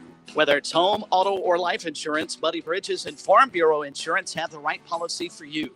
Call Buddy today in Lawrence County at 864-923-2174. South Carolina Farm Bureau Mutual Insurance Company, Southern Farm Bureau Casualty Insurance Company, Southern Farm Bureau Life Insurance Company, Jackson, Mississippi. I'm attorney Jim Corbett. I love sports, and I've helped people for over 30 years. Contact me at jim@jimcorbettattorney.com when the insurance company won't pay your claim or you have complicated issues. Some other business causes your business to lose money, jim@jimcorbettattorney.com. When you lose a relative and find out you got cut out of a will or don't get what was promised. When you have serious injury, like from a wreck or mishap or on the job, jim@jimcorbettattorney.com. Summer weather has arrived in South Carolina, and you know what that means. Sweet, tasty South Carolina peaches are hitting shelves near you. Most people tend to think of Georgia as the peach state, but South Carolina is the East Coast's top producing peach state, so we know a thing or two about a great tasting peach. The next time you're in the grocery store or local farmer's market, keep an eye out for those sweet, tasty, certified SC peaches. Discover more about the tastier peach state at scpeach.org.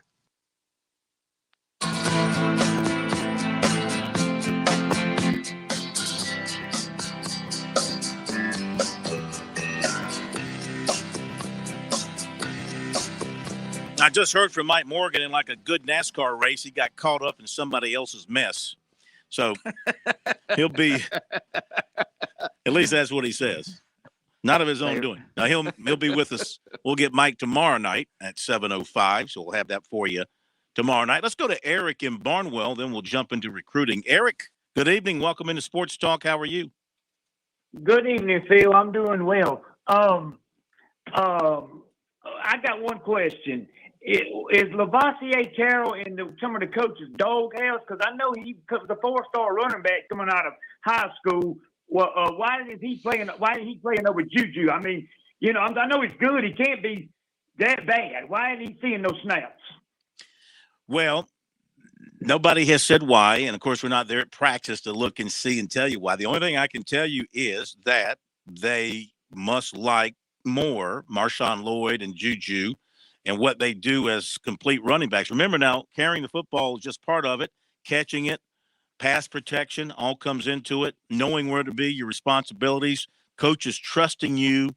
And this goes back kind of to what Ellis pointed out. This is a transfer, a guy who hasn't been in the program. And these other guys have been in the program. This is Lloyd's third year. This is McDowell's second year, I believe. So they've been in there. They know the system. So maybe he's just behind from that standpoint, and that's keeping him off the field. Okay, Phil, that answers my question. Thank you. Thank you. He bought that, guys. He believed it. It made perfect sense. It But does. You're right. I have not heard USC reference Lavoisier Carroll at all since the season began. No. And, you know, I thought we'd see Christian Beal-Smith against Arkansas, and I think I saw him on there for one play or something, you know. But when you have a bunch of players who you think are good players, there's only room for so many, you know. And when you're only running 60-something plays, you're going to have limited number of touches at certain positions. So how do you keep everybody happy? That's part of the problem with the transfer portal, too. When I say problem, I mean, you go and recruit through the transfer portal, what are you getting?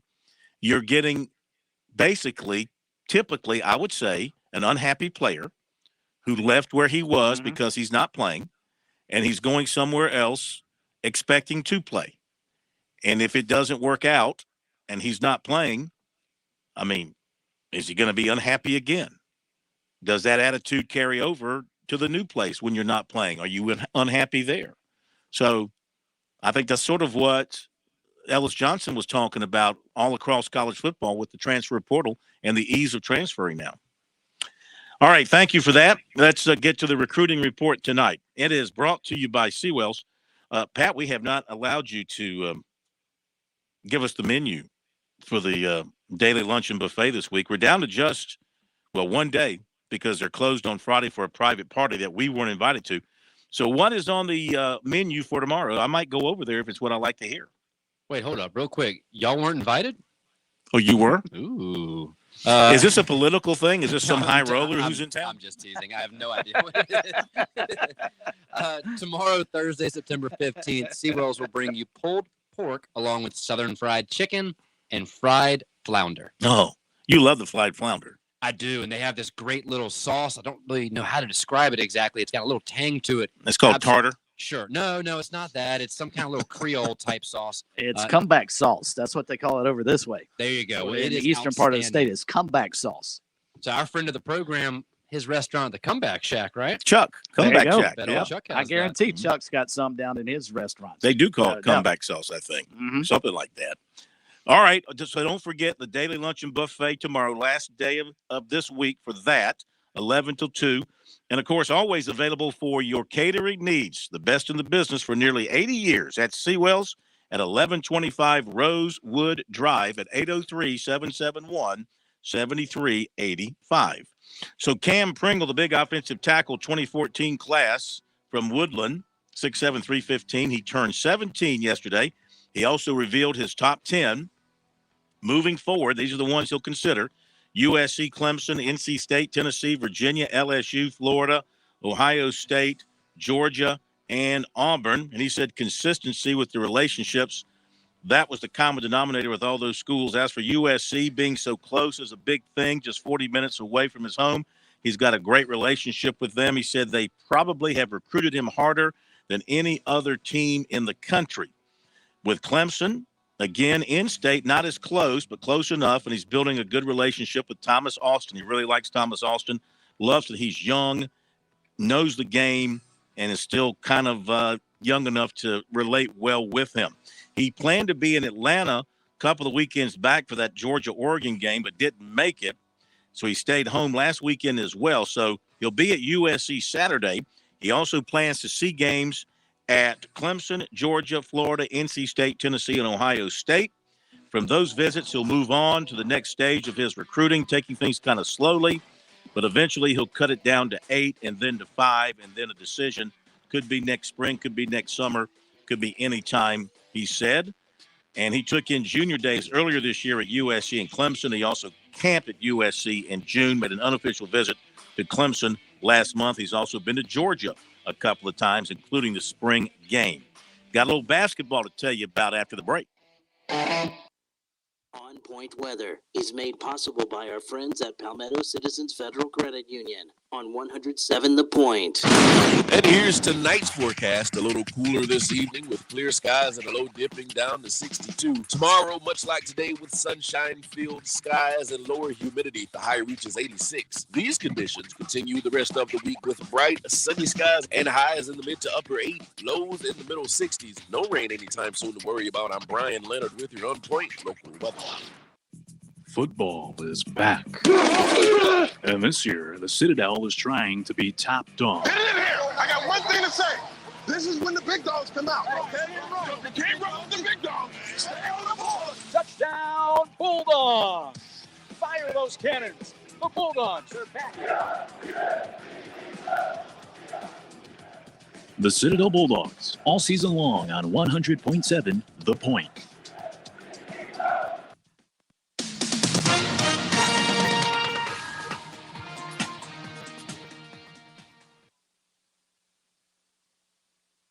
U.S. freight railroads, while 2 ratified agreements and 3 other unions remained at the bargaining table just days ahead of a national strike deadline.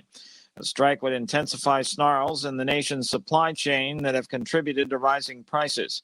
One union agreed to delay any strike by its members until September 29th to allow more time for negotiations and to allow other unions to vote. Queen Elizabeth II has left Buckingham Palace for the last time, her casket borne to Westminster Hall by a horse-drawn gun carriage in a somber procession. Her son, King Charles III, and his siblings and sons marched behind the coffin, which was topped by a wreath of white roses and her crown resting on a purple velvet pillow.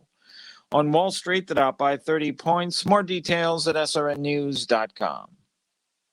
If you're an avid shooter or you're new to shooting, Shooter's Choice is your paradise. A firearms specialty store with all types of firearms, ammunition, accessories, AR platform rifles, shotguns, hunting rifles, and much more. Shooter's Choice has the largest and best selection of firearms in the area. Shooter's Choice is the oldest, the most professional firearms dealer in the Midlands. They've served us for more than 30 years. Family owned, they've never let themselves lose that hometown feel. You go into Shooter's Choice, you'll get experts who hunt and shoot. It's not like some big box store. Their staff has decades of experience. You just won't get this anywhere else. From the classics to the newest cutting-edge products anywhere in the firearms world, they buy, sell, and trade firearms. They have an indoor firing range for handguns and hunting rifles. If you don't want to spend the gas money, hop on ShootersChoiceSC.com and shop online 24/7. Whatever you choose, Shooter's Choice will make it easy on you. In West Columbia at 944 Sunset Boulevard or online, ShootersChoiceSC.com. Make it your first choice. Your best choice. Make it Shooter's Choice. Hi, this is Marcia Clayman. And I'm Karen Pickard. We're your hosts for The Positive Point on Aging. We'll talk about aging gracefully and senior care every Tuesday morning from 8:30 to 9 o'clock a.m. Join us right here on The Point for The Positive Point on Aging. Brought to you by Oakley Village of Lexington. Attention listeners, con artists have many tricks for stealing your money, but the AARP Fraud Watch Network is here to help you protect yourself and your family. We give you the tools you need to spot and avoid scams. So listen for the AARP Fraud Watch Network alerts. Use our scam tracking map to see the latest scams and sign up for prevention tips and alerts from law enforcement. To learn how to outsmart con artists before they strike, visit aarp.org/fraudwatchnetwork. Hey, it's the Cigar Militia. We want to thank the Midlands for a wonderful first year. Thank you for helping us grow. We had no idea we had so many good friends out there. One thing I love about the cigar culture is we all have our favorite brands, but we're also willing to try new ones too. Come in and get your old standby or have one of our knowledgeable staff members walk you through the humidor to your new favorite. We're at 1410 Colonial Life Boulevard in the same plaza as the Melting Pot Restaurant. Hi, this is Chris Neely from the South Carolina Public Charter School District. Join me Monday afternoons at 5:30 as I team up with Kev for Kids First. We'll tackle the issues facing our schools, pointing out the positives with our students and teachers. Kids First, Mondays at 5:30 on The Point. This is Roger Metz, host of Woods and Water, South Carolina. We often hear shop local. With deer hunters, you can do just that at Verdon's Farm and Garden Center in Lawrence, South Carolina. Do you need a new deer stand, trail camera, or mineral block? They have all that and more. Need seed? At their widely sold Verdon's Wildlife Mix, a 10-seed blend, or maybe just grab a couple of bags of oats. They have shelled corn all year long and bring in cob corn during deer season. Deer hunters, you can get all this and more at Verdon's Farm and Garden Center on Highway 221 in Lawrence, South Carolina, just a few miles off the interstate. So shop local at Verdon's and please tell them that Woods and Water SC sent you.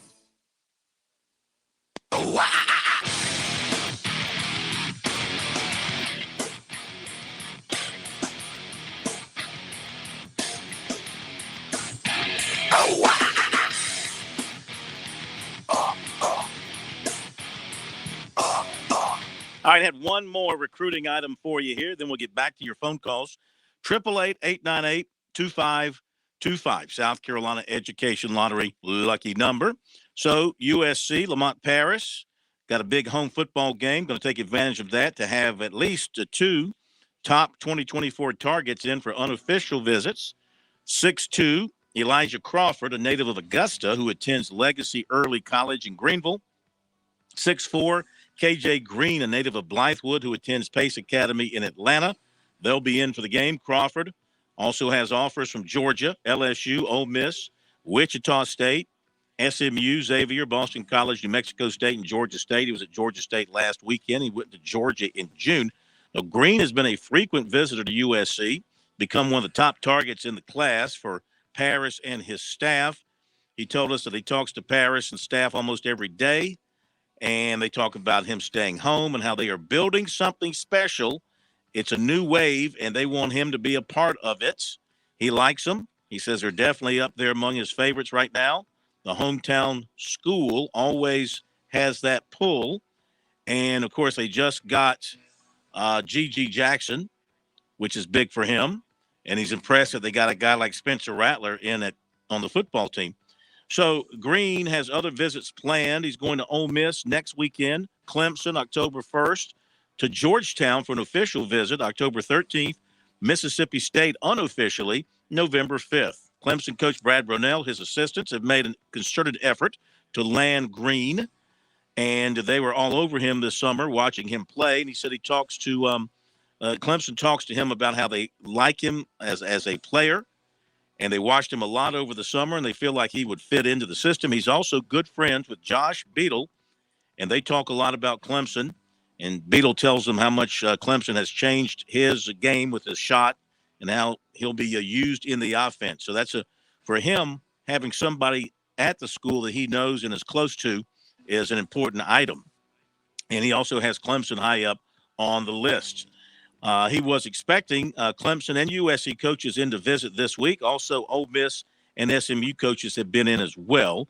And he plans to wait until after his AAU season next summer to make his decision. That, my friends, is the recruiting report for tonight. You know, basketball season tips off in less than 2 months. And I heard some of the reporters at Beamer's press conference yesterday debating what they were going to have to do with this Clemson-Carolina men's basketball game the Friday before the Florida trip. And that's one thing I'm not sure, I think it's a horrible scheduling decision to put it where it is. But I had failed to consider, how us media types, especially if you're going to follow the football team, how you're going to cover that game. Yeah. How much media coverage are they going to get for that game? Well, most organizations have more than one person, who could be available. So we'll see. Let's go back to the phones. Is this true? Is it him? Is it the pastor of pain? Number 57 on your roster, but number 1 in your heart? Ladies and gentlemen, Corey Miller, the pastor of pain, joining us here on Sports Talk. He says he's in New York. Pastor, how are you? I'm doing great. I'm not in New York. I'm in the great city of Columbia. Oh, why does it say in New York? Because I want to just mess with you. Oh. What else is new? Another forearm shiver to my upper body. When I grabbed you down at SEC Media Days and just to see you and your little frail body just cringe. I mean, I thought you'd be tougher in your old age. You're getting softer. I'm getting softer. How's the TV world treating you now up in the upstate? Very good.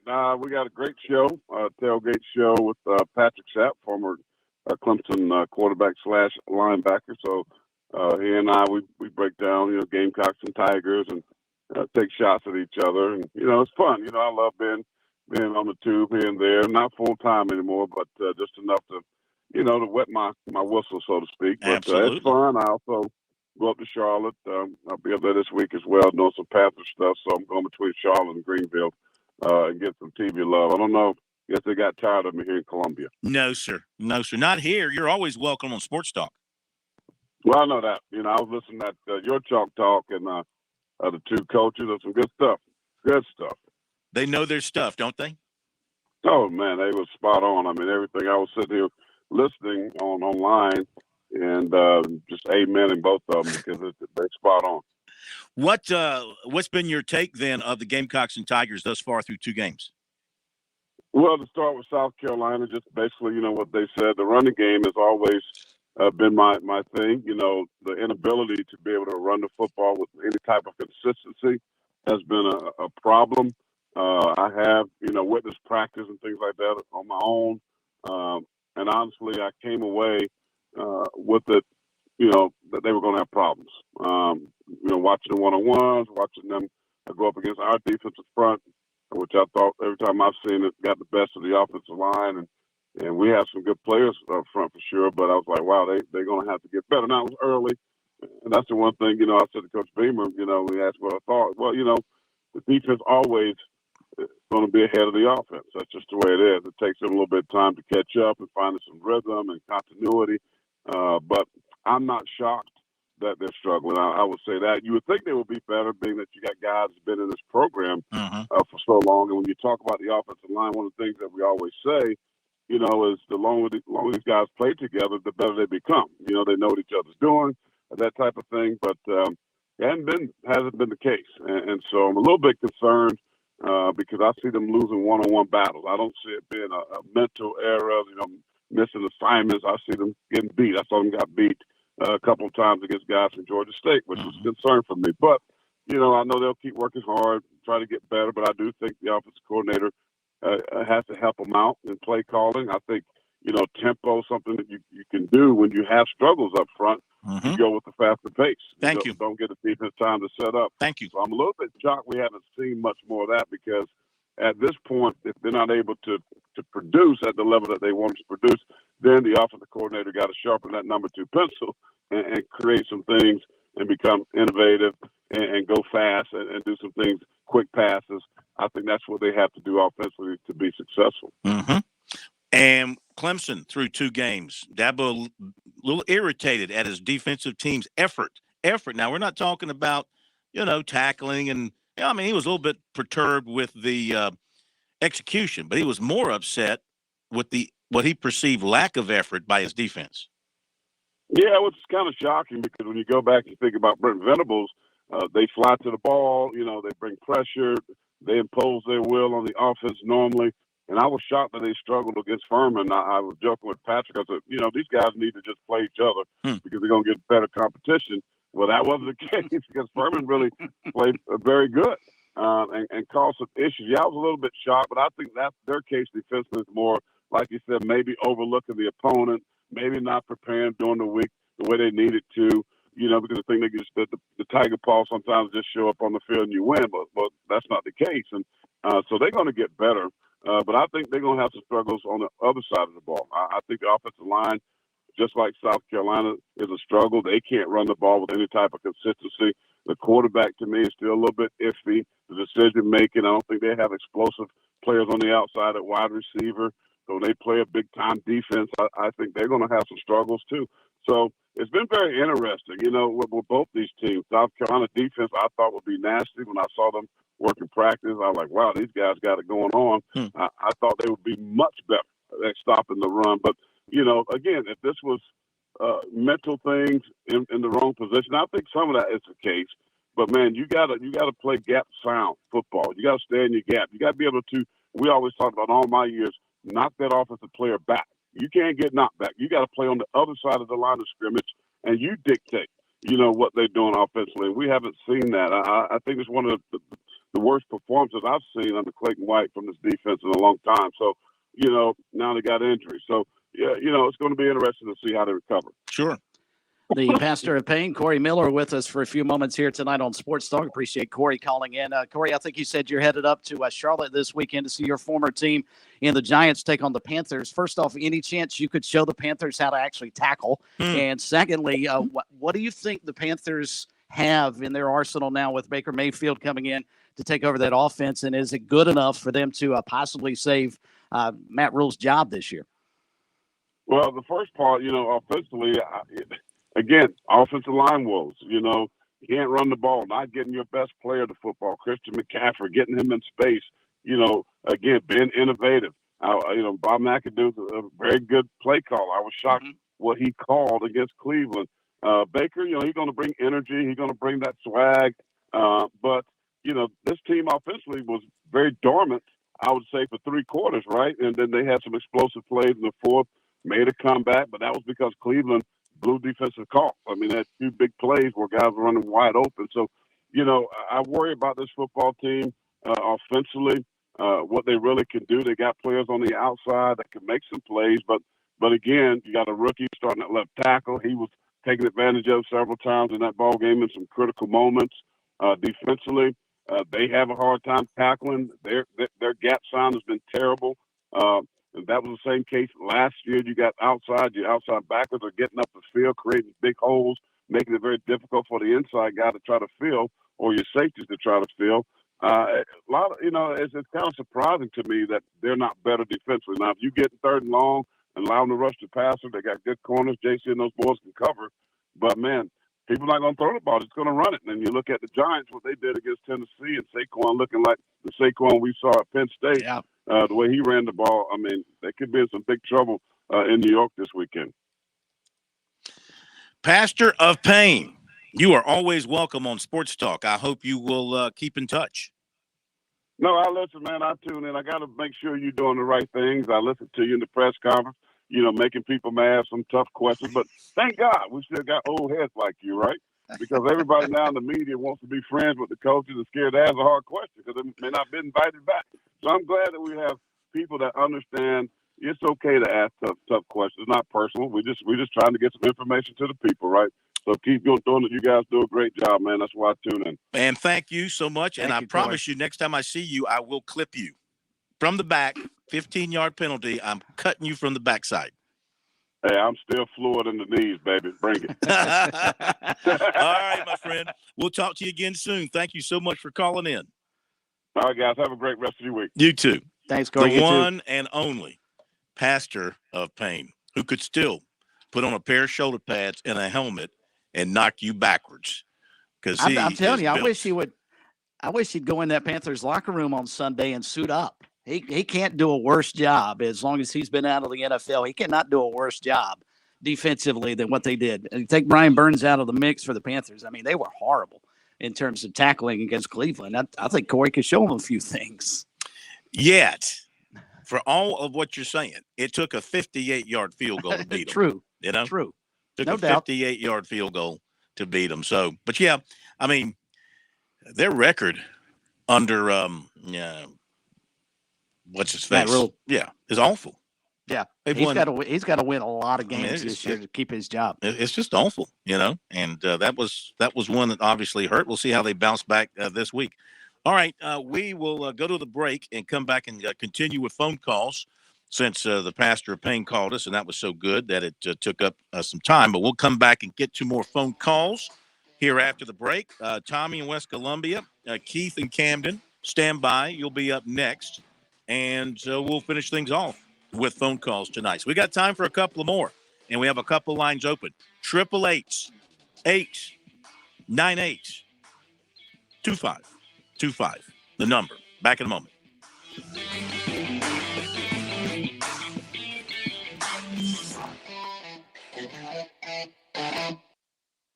Life. It has its ups and downs. Sometimes it's little things like hitting every red light or dropping your cell phone. Maybe it's the bills, rent, or pressure at work. But when it comes to the South Carolina Education Lottery, you should never feel like playing will solve everything. The lottery is a game. It's played for fun. So set a dollar amount. Expect not to win and make sure responsibilities, family, friends, and work come first. Visit playresponsiblysc.com. In Columbia, South Carolina, game days are our specialty. Whether you're watching the game from inside the stadium or from the big screen at your favorite local spot, the energy remains the same. Craft the perfect fall Saturday in a city where there is plenty of action on and off the field. From tubing and kayaking to Soda City to rooftop restaurants and plenty barbecue. We're ready when you are. Plan your weekend at ExperienceColumbiaSC.com. We're with Major Billy Downer of DNR. Of course, hunting is very popular across the state of South Carolina. Major Downer, what things should our hunters be thinking about before they get out in the fields? It seems like every other show we're talking about hunting safety of some sort. Whether it's turkey season or deer season, hunters always need to be aware of their target. Make sure before you pull that trigger that you know what you're looking at. Whether it's a turkey during turkey season or a deer during deer season, you know your identifying features of your game. You know what's beyond that target in case you miss. Learn more about the great outdoors in South Carolina with Major Billy Downer on SC Wild here on the Sports Talk Media Network. South Carolina's taste buds have spoken, and they're asking for beef. There are more than 7,800 farms raising cattle from pasture to plate in the Palmetto State. So whether it's steaks on the grill before the big game, sirloin medallions plated for date night, or burgers with a family, make sure beef is a part of your playbook this football season. Smoked, grilled, and slow roasted. Find the best way to enjoy your beef at sccattle.org. Beef, it's what's for dinner in South Carolina. Funded by the South Carolina Beef Council, part of the Beef Checkoff program. I'm State Treasurer Curtis Loftus. People often ask me, when should I start saving for college? And I always tell them, start today. September is College Savings Month, a great time to start saving for your child's education. Future Scholar makes it easy to open and manage your account online, and the plan offers options and benefits you won't find with a regular savings or investment account. So make this the month you go to futurescholar.com and see why it's the smart, easy way to save for college. Futurescholar.com.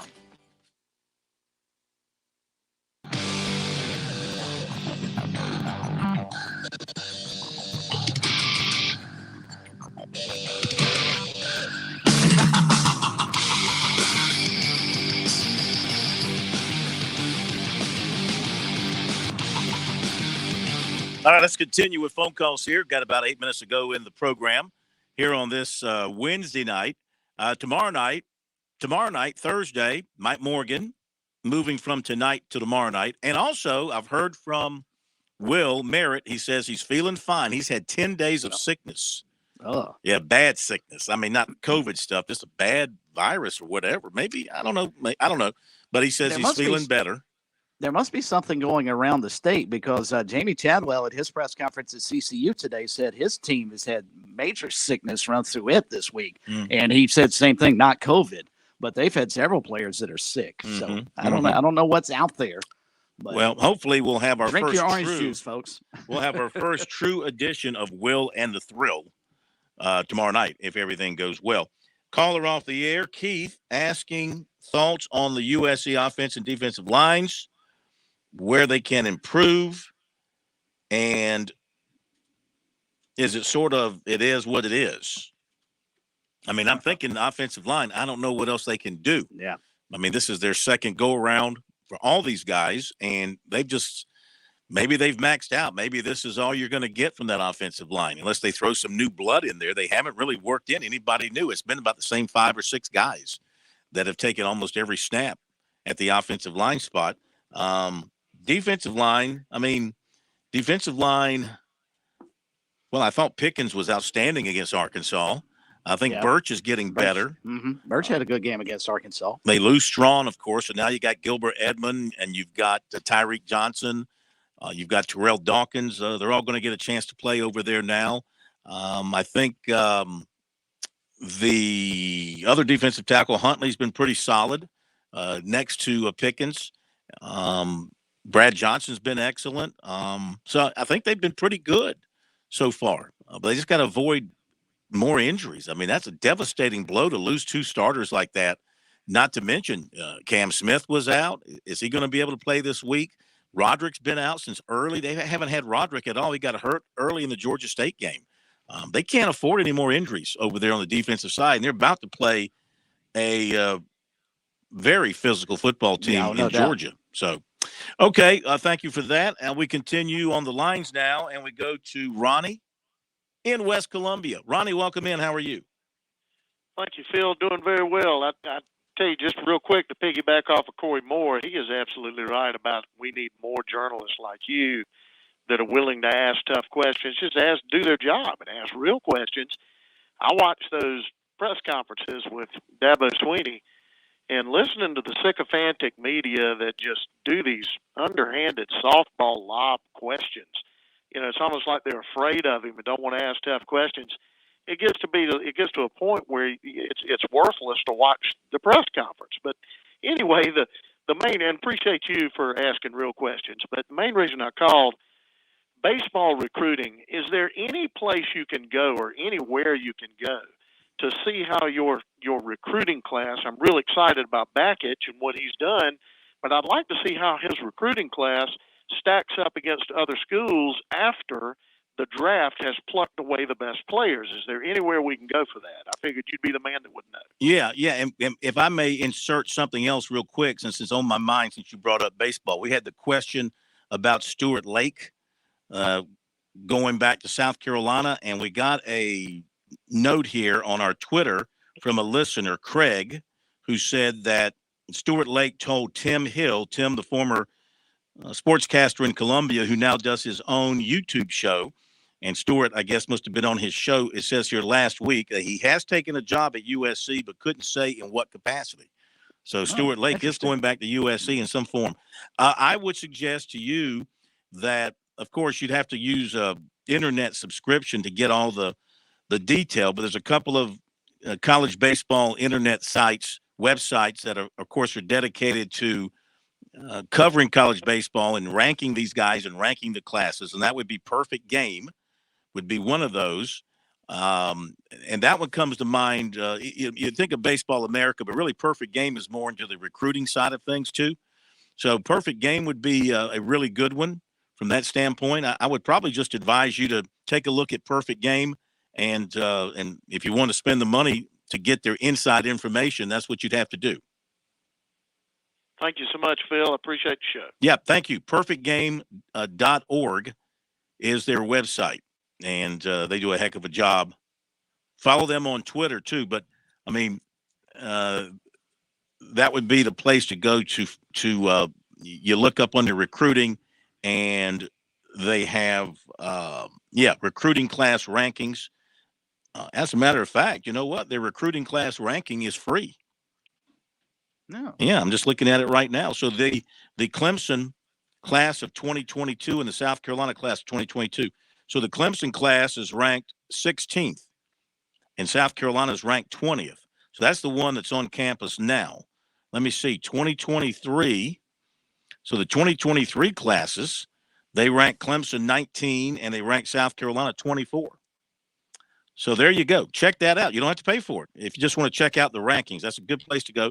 And I'm going to look here. I think it would take into consideration those guys who did not come in, who ended up going on to a professional baseball, and they've deleted them from the well, you know,